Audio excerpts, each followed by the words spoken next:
Imagine this. It's a cold autumn night in a quiet American town. The kind of night where the streets are empty, the gas station lights hum in silence, and the only thing open after midnight is the small 24-hour diner at the corner of Highway 16. Inside, the coffee is always lukewarm, the jukebox still eats quarters, and the same waitress who's worked there for 30 years greets you by name. Now picture this: 5 people, friends, locals, people known by everyone in town, walk into that diner. They order food. They laugh. They joke. Witnesses see them sitting at their booth. But when the sun comes up the next morning, all 5 are gone. No plates. No half-drunk coffee mugs. Not even a crumb left on the table. The diner door was locked from the inside. And to this day, no one knows what happened to them.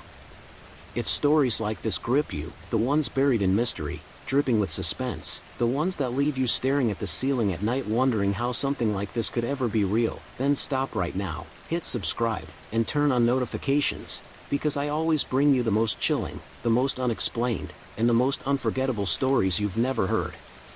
The ordinary world before the vanishings. The diner had always been a staple of the small town of Ridgely. Population, about 3,000. Everyone knew everyone. The diner itself was built in the 1950s, back when chrome siding and neon lights were the fashion. It wasn't flashy. Just a squat, single-story box with a glowing sign that read Miller's Diner in pink cursive. But in a town that size, Miller's was more than a place to eat. It was the heartbeat. Truckers pulling through at night stopped there. Teenagers after football games packed the booths. Families sat down for pancakes on Sunday morning. And the overnight staff knew the locals so well they could start brewing your coffee before you even walked through the door. It was that familiarity, that normality, that made what happened so incomprehensible. Because no one walks into Miller's Diner and just disappears. The night begins. On October 12, 1998, a group of 5 friends walked into Miller's around 11:30 p.m. They weren't strangers. They weren't tourists. They were Ridgely kids, all grown up, back together for a night of catching up. There was David, the quiet one, working construction. Lisa, the sharp-witted waitress from the diner across town. Mark, the one with the loud laugh you could hear before he even opened the door. And then there were the twins, Rachel and Ryan, inseparable since birth, known for finishing each other's sentences. The 5 of them slid into the back booth, their booth, as locals called it, because they'd been sitting there since high school. The waitress that night, Clara, later said they seemed happy, talking about old times, ordering milkshakes and fries like they were teenagers again. It was just another night. Nothing strange. Nothing unusual. Except, when the clock struck 2:15 a.m., something shifted. Suspense builds. The last confirmed sighting of the group came from a trucker named Bill, who had stopped in for black coffee to keep himself awake on the long road ahead. He remembered them laughing. He remembered Rachel waving at him as he left. He remembered looking back through the window as he climbed into his cab and seeing them still sitting there, Lisa sipping her shake through a straw. But that was the last time anyone saw the 5 alive. When Clara went to clear their booth around 2:30, the space was empty. She assumed they'd slipped out quietly, maybe skipped paying their bill as a joke. But when she looked down, she froze. The table was spotless. No plates. No cups. Not even the condensation ring from Lisa's milkshake glass. The ketchup bottle that had been there earlier was gone. And in its place, resting neatly in the center of the booth, was a single folded napkin. The first discovery. Clara, unnerved, picked up the napkin.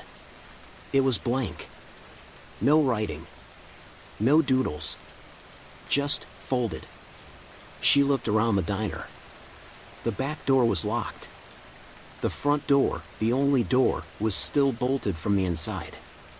There was no sound. No voices. Not even the faint hum of the jukebox. She swore she had only turned her back for a few minutes. And in that time, 5 people, and all evidence of their presence, had vanished. Clara's testimony was the spark. But the firestorm came the next morning. When police entered Miller's, they confirmed it. No fingerprints that shouldn't have been there. No signs of a struggle. No money missing from the register. Just one odd detail no one could explain. The diner clock, the big round one above the counter, had stopped at exactly 2:17 a.m. Intrigue. Rumors tore through Ridgely like wildfire. Some said it was aliens. Some whispered about a secret government project. Others dredged up an old story about Miller's being built on cursed land.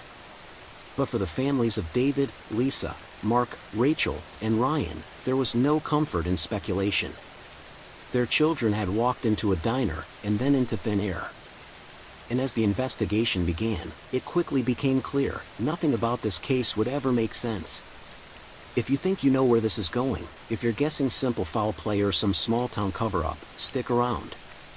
Because the deeper this story goes, the stranger it becomes. Make sure you hit that like button so more people can uncover this chilling mystery with us. The town of Ridgely would never be the same after that October night. The diner, once a safe haven, became something else entirely, a place of dread, whispered about but rarely entered after dark. The families would search for years. Police would chase dead-end leads. Psychics, paranormal investigators, even federal agents would get involved. And yet, the truth of what happened inside Miller's diner remained sealed, as if the walls themselves were hiding a secret too dark to tell. And that's where line of the story begins, with the investigation that unearthed details so bizarre, so unnerving, that even the most skeptical detectives admitted something unnatural might have taken place in Miller's that night. The investigation. By sunrise on October 13, 1998, Miller's diner was swarming with flashing lights and uniformed officers. Ridgely had never seen so many patrol cars in one place. Local deputies, state police, even a small FBI unit had rolled in after word spread.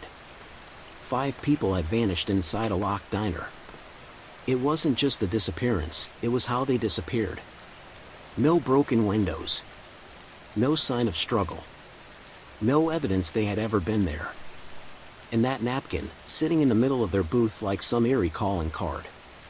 Emotional depth. For the families, the nightmare had only just begun. Rachel and Ryan's mother showed up barefoot, still in her nightgown, clutching their childhood photo albums as if someone might need proof they existed. Lisa's father shouted at the officers, demanding to know how 5 adults could vanish without a trace. David's girlfriend fainted when she saw his pickup truck still parked outside, keys still inside, as though he had never planned to leave. It was chaos. The kind of chaos that eats a town alive from the inside out. The police investigation. Detectives immediately zeroed in on the most bizarre detail, the clock. The old diner clock, mounted above the counter, had been running fine the day before.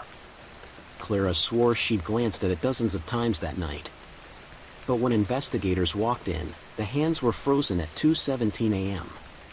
Electrical tests revealed nothing. No power surge. No faulty wiring. It was as if the clock had simply decided that time, at least inside Miller's, had stopped. But then came something stranger. When forensic teams dusted the diner for fingerprints, they found the prints of Clara, the waitress, and dozens of other locals who'd eaten there. But not a single print from David, Lisa, Mark, Rachel, or Ryan. Not on the booth. Not on the table. Not even on the door they'd walked through. It was as though they'd never entered the diner at all. Suspense twist. Detectives thought maybe Clara was mistaken. Maybe she'd hallucinated seeing them. Maybe the trucker, Bill, misremembered. But then, the diner's security camera, an ancient VHS system mounted in the corner, was pulled for review. The footage confirmed Clara's story. At exactly 11:36 p.m., the 5 friends walked into Miller's, laughing, arms around each other. They slid into the back booth. Clara served them. At 12:01 a.m., Bill walked in, ordered coffee, waved goodbye at 12:18, and left. The tape kept rolling. At 2:15 a.m., the 5 were still visible in the booth, talking animatedly. And then, at 2:17 a.m., the exact moment the diner clock froze, the tape cut out. Not static. Not distortion. Just black. And when the feed resumed, exactly 6 minutes later, the booth was empty. Intrigue and fear. Investigators rewound the tape again and again, searching for a glitch. But the footage was pristine, no skips, no fuzzy lines, no evidence of tampering. It was as if someone, or something, had deliberately erased those 6 minutes. And here's where the story took its first truly horrifying turn. Because when technicians slowed the footage down, frame by frame, just before the blackout, they noticed something in the reflection of the diner window behind the group. A shadow. Not the shadow of one of the friends, not Clara, not anyone identifiable. It was tall. Wrongly shaped. Bent at the edges, like its outline wasn't fully connected to itself. And just before the screen went dark, its head turned toward the camera. If you're getting chills imagining that, 5 friends laughing one moment, and then a distorted shadow staring straight into the camera the next, hit that like button. It helps this story reach more people, and it proves you're brave enough to keep going. Community reaction. When word leaked about the shadow, Ridgely spiraled into hysteria. Some townsfolk swore the diner was haunted. Others claimed it was the work of a cult that had been rumored to operate on the outskirts of town. Teenagers dared each other to stand outside Miller's at 2:17 a.m., but few lasted more than minutes before running home in terror. The diner's owner, Mr. Miller himself, closed it indefinitely. He claimed it was out of respect for the families, but privately, he admitted he couldn't bring himself to enter the building again. "It doesn't feel right in there anymore," he told a reporter. "It feels hollow. Like something's missing. Like something's waiting." The family's torment. The missing posters went up. Candlelight vigils lined the streets. National news vans descended on Ridgely, broadcasting live in front of the shuttered diner. But no matter how far the search extended, woods, rivers, highways, there was no sign of David, Lisa, Mark, Rachel, or Ryan. The napkin remained the only physical clue. Investigators sent it to labs. They tested it for DNA, for chemicals, even microscopic particles. The results came back chilling. No fibers. No residue.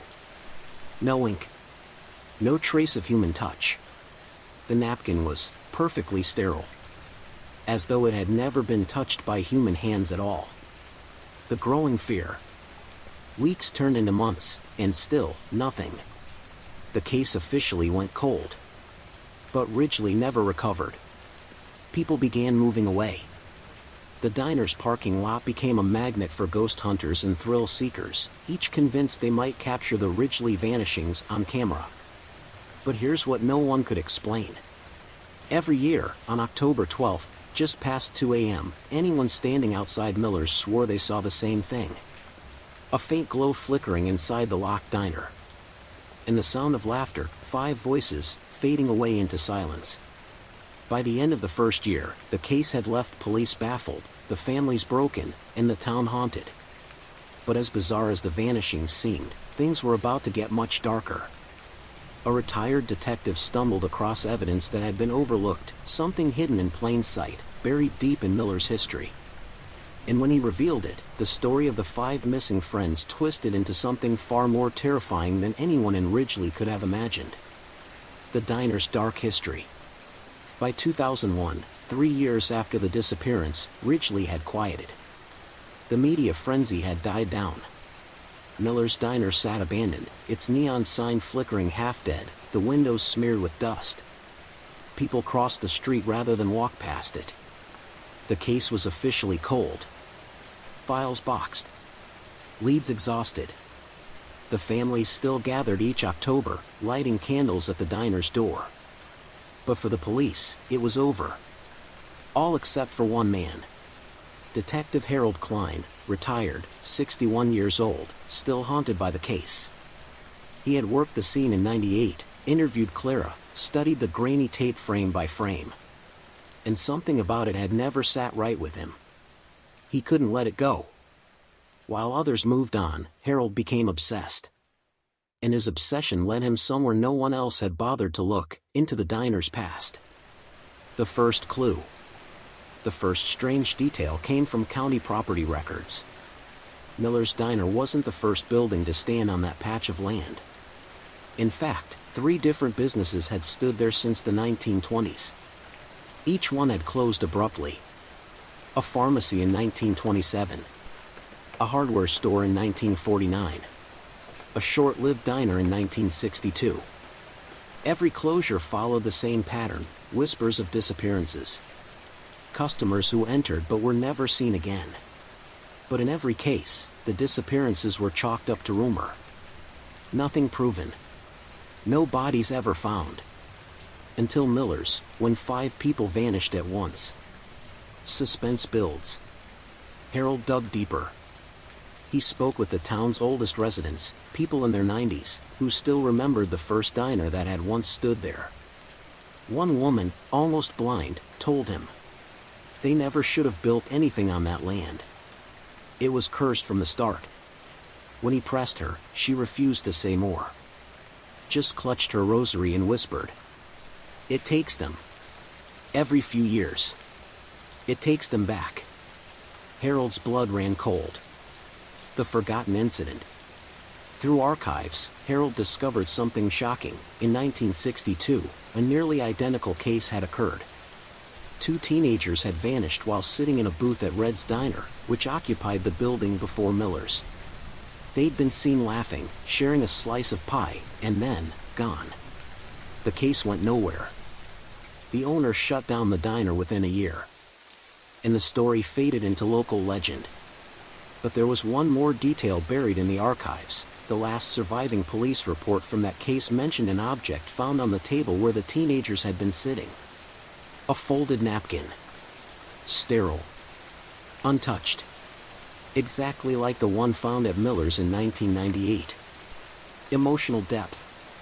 When Harold read that report, he sat in his dimly lit office, hands shaking. He realized the 5 missing friends weren't just victims of a freak crime. They were part of a cycle. A cycle stretching back decades, maybe longer. And Ridgely had buried it. Turning point. Driven by this discovery, Harold returned to Miller's himself. It was midnight when he parked outside the boarded-up diner. He carried nothing but a flashlight and his old service revolver, more for comfort than protection. The diner's windows were black, but the faint glow of the neon signs still buzzed weakly in the dark. Harold forced the side door open. Inside, the air was heavy, stale with dust. The booths sat empty, the counter stools coated in cobwebs. But as he moved toward the back, his flashlight beam landed on something that made him freeze. There, in the booth where the 5 had vanished, sat a napkin. Folded. Perfectly clean. As though someone had just placed it there. Suspense twist. Harold's heart pounded. He approached cautiously, lifted the napkin with gloved hands. Again, no prints. No fibers. Nothing. And then, without warning, the diner clock above the counter ticked once. Loud. Sharp. He swung the flashlight up. The hands of the clock had moved. They pointed to 2:17 a.m. The exact time of the vanishings. But when Harold glanced at his wristwatch, it was 12:41. Something inside the diner wasn't following the same time as the outside world. The legend revealed. Over the next year, Harold pieced together the full picture. Native records suggested the land Millers sat on had once been avoided by the region's earliest tribes. They referred to it as a crossing place, a site where the barrier between worlds was thin. A place where people could slip through. Or be pulled through. The pharmacy owners in the 1920s? Their ledgers ended abruptly, customers unaccounted for. The hardware store in the 40s? A clerk had vanished without explanation. Each generation had an incident. Each time, the building closed. And each time, the town chose to forget. Until 1998. When the cycle returned, and took 5 at once. Intrigue. The pattern was undeniable. But what unsettled Harold the most wasn't the past vanishings. It was the future. Because the cycle wasn't random. Every 35 years, the crossing reopened. Always in October. Always in the dead of night. The 5 friends hadn't been the last. If Harold's math was right, Ridgely was due for another disappearance in 2033. If you're still with me right now, you're not just curious, you're invested. So hit subscribe right now, because the story only gets stranger from here. And trust me, you don't want to miss what happens next. By the time Harold came forward with his findings, he was an old man. Most people dismissed him as obsessed, maybe even delusional. But the families of the 5 missing friends believed him. And so did Clara, the waitress, who admitted privately that she still dreamed of that night, dreams where she saw the 5 sitting in the booth, smiling at her, waving goodbye, before vanishing into a blinding white light. The town tried to move on. The diner remained shuttered, crumbling with time. But beneath the surface, everyone in Ridgely knew the truth. Miller's wasn't just a diner. It was a doorway. And one day, it would open again. We move into the chilling aftermath, the paranormal investigators who dared to break into Miller's, the horrifying recordings they captured, and the town's desperate attempts to stop the cycle before it claimed more lives. The paranormal unraveling. By the early 2000s, Miller's Diner had become infamous. Ghost hunting forums passed the story around like forbidden folklore. YouTube channels dedicated to paranormal mysteries uploaded shaky footage of kids daring each other to knock on the door. And inevitably, professionals came too. Paranormal investigators. Most came in expecting creaks, cold spots, maybe a flickering light or two. What they left with was something much darker. Something that, for the first time, offered real proof of what Harold Klein had spent years trying to warn the town about. The paranormal team. In 2004, a small but respected investigative group called Nightwatch traveled to Ridgely. They had worked high-profile cases before, abandoned prisons, asylums, battlefields, but the diner unnerved them from the start. The second they stepped inside, the temperature dropped by 10 degrees. Their breath fogged in the flashlight beams. And when they set up their audio recorders and cameras around the infamous booth, something happened almost immediately. The first recording. At 1:48 a.m., one of the audio recorders captured faint laughter. 5 distinct voices. The investigators froze. None of them had spoken. And the sound hadn't come from inside the diner, it had come from the recording itself. When they played it back, the voices were clear. Faded, but unmistakable. A woman laughing. 2 men joking. Someone sipping through a straw. Exactly as Clara, the waitress, had described that night in 1998. Suspense twist. But then came the chilling part. At 2:17 a.m., the cursed time, the recording filled with static. And buried under the noise was a low, guttural sound. Not human. A dragging inhale. Like something enormous breathing in. And then, beneath it, a voice. Whispering. One word, stay. Emotional impact. The team left the diner that night shaken. One of them, Mark Jennings, swore off paranormal investigation forever. He told his wife he felt like something had followed him home. He never slept through the night again. 3 months later, he was killed in a car accident. Some in Ridgely whispered the diner had claimed another victim. Intrigue. The evidence spread like wildfire. Local news covered it. Paranormal TV shows tried to replicate it. Skeptics argued it was hoax audio. But no one could explain the detail that haunted everyone who listened. The voices captured on the recorder didn't just sound like laughter. They sounded exactly like David, Lisa, Mark, Rachel, and Ryan, the 5 who vanished. The local response. By now, the town was split in 2. Half wanted Miller's torn down, the land burned, erased. The other half argued it would only make things worse. That tearing down the diner might release whatever was trapped inside. Meanwhile, Harold Klein doubled down on his theory.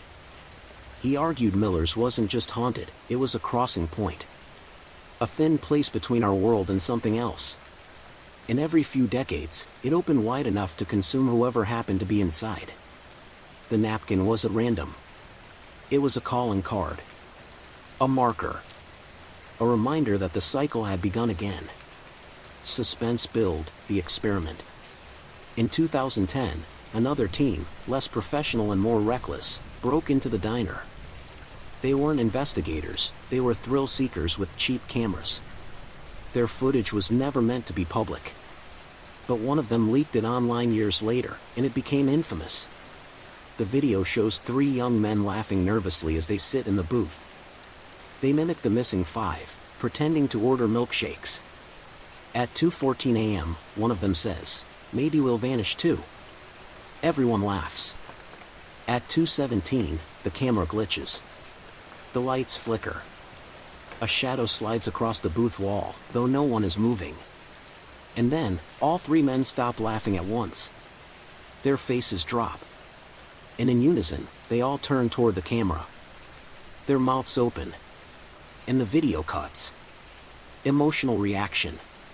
The three men did not vanish. They fled the diner seconds later. But each swore afterward they had no memory of what happened in those final moments on tape. When shown the footage, each one went pale, insisting, "That wasn't us. We didn't do that." They never returned to Ridgely. Growing fear. By this point, Miller's had become an urban legend nationwide. Thrill seekers from across the country traveled to Ridgely to stand outside the diner at night, daring each other to listen for laughter. And sometimes, they did. Multiple witnesses reported hearing faint voices inside, long after the building had been condemned. One night, a deputy patrolling the area swore he saw lights flickering in the windows. When he went to investigate, he found the inside completely dark. But on the booth table, in plain view through the glass, sat a napkin. Folded. Closing suspense. The town council debated endlessly, demolish the diner, or leave it sealed. Fear grew as October approached each year, the anniversary of the vanishings marked by vigils and silent prayers. But in 2015, something happened that convinced even the skeptics. A group of out-of-towners ignored the warnings. They broke in during October, live-streaming their adventure. For 40 minutes, they joked, laughed, explored. Nothing happened. But at exactly 2:17 a.m., their live stream cut to static. The screen stayed blank for 6 minutes. When it resumed, the booth was empty. Their gear was still running. But the three explorers were gone. And none of them were ever seen again. If you're still here, if you're feeling that dread crawl up your spine the way I am, hit the like button. And tell me in the comments, would you dare set foot inside Miller's at 2:17 a.m.? The Ridgely Five were no longer alone. The diner had claimed more. And as the town scrambled for answers, Harold Klein, now old, frail, but still relentless, delivered a chilling warning. This isn't over. The diner isn't finished.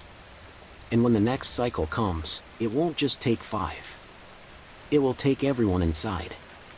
We are reaching the terrifying conclusion, the final chapter of the diner's legend, the desperate measures the town took to end the curse, and the chilling unanswered question.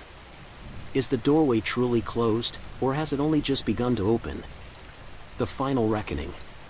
By 2016, Ridgely was no longer the same quiet town it had once been. The disappearances had stained its history, its reputation. Families moved away. Businesses closed. Tourists didn't come for charm anymore, they came for the diner. To take pictures, to post videos, to stand on cursed ground and laugh nervously into their phones. But for the people who lived there, it was no joke. Because every October, they braced for something to happen. And more often than not, it did. The breaking point. When the live stream vanishings in 2015 hit national headlines, the town council finally acted. Enough was enough. The vote was nearly unanimous, the diner had to be destroyed. Demolition crews arrived in April of 2016. But the job didn't go as planned. Bulldozers stalled. Hydraulic lines burst. Workers reported tools vanishing from their hands. At night, equipment alarms tripped with no one near them. And every morning, without fail, a folded napkin was found sitting on the rubble pile. Clean. Untouched. By the third day, half the crew quit. By the fifth, the demolition company pulled out entirely. The diner, broken, half-crushed, yet still standing, remained. Emotional depth, the town in fear. People in Ridgely began to believe the rumors. That tearing down the diner wasn't possible. That whatever controlled that building didn't want it destroyed. For the families of the missing, it was torture. They couldn't move on, couldn't grieve, not when the building still stood there like an open wound. Some begged the state government for help. But bureaucrats brushed it aside, local legend, no proof. So the town did what desperate towns often do. They turned to outsiders. The ritual attempt. In 2018, a group of self-proclaimed spiritualists arrived, claiming they could seal the crossing. They gathered at the diner at midnight with candles, salt, and chants in languages no one recognized. A small crowd gathered to watch from across the street. For hours, the group circled the diner, chanting louder and louder. And then, at 2:17 a.m., the ground shook.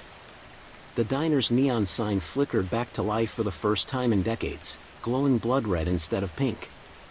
Witnesses swore they saw figures in the windows, 5 people, staring out. Their faces pale, their mouths moving, as if screaming silently. The candles blew out. The chanting stopped. And when the crowd rushed forward, the spiritualists were gone. Vanished. All that remained was a single folded napkin, lying in the dirt where they had stood. Suspense and dread. The town spiraled into panic. No one went near the diner anymore. Even police refused to patrol the street. Houses within 2 blocks were abandoned, property values crashing to nothing. Ridgely had become a ghost town with one heart still beating, Miller's Diner. And every year, at the same time, people still reported the glow. The laughter. The voices. As if the diner was taunting them. Harold's final warning. By 2020, Harold Klein was in his late 70s, frail, nearing the end of his life. But before he passed, he recorded one final message for the families. In it, he said, "I was wrong about one thing. I thought it was a cycle. That it opened and closed, every 35 years. But it never closed. Not really. It's open. Always. Waiting. And one day, it won't just take a handful of people in the middle of the night.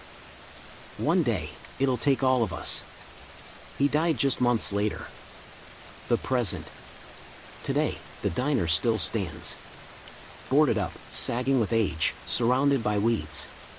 But at night, locals swear the neon still flickers. And if you stand very still, in the silence, sometimes you'll hear it. The faint clink of silverware. The low murmur of voices. And then, at 2:17 a.m. silence. Followed by the sound of a single breath. Right behind you. If you felt that chill just now, don't leave without hitting subscribe. Because there are more stories like this, haunting, true, and unforgettable. Stories that prove sometimes the scariest places aren't abandoned houses or cemeteries. Sometimes, it's the diner at the corner of your street. Closing note. The case of the Ridgely 5 remains unsolved. Their families still hold vigils every October, candles flickering against the diner's boarded walls. And though skeptics call it folklore, one question remains. If it is just a story, why is the booth in the back of Miller's still clean, untouched, as if waiting for its next guests?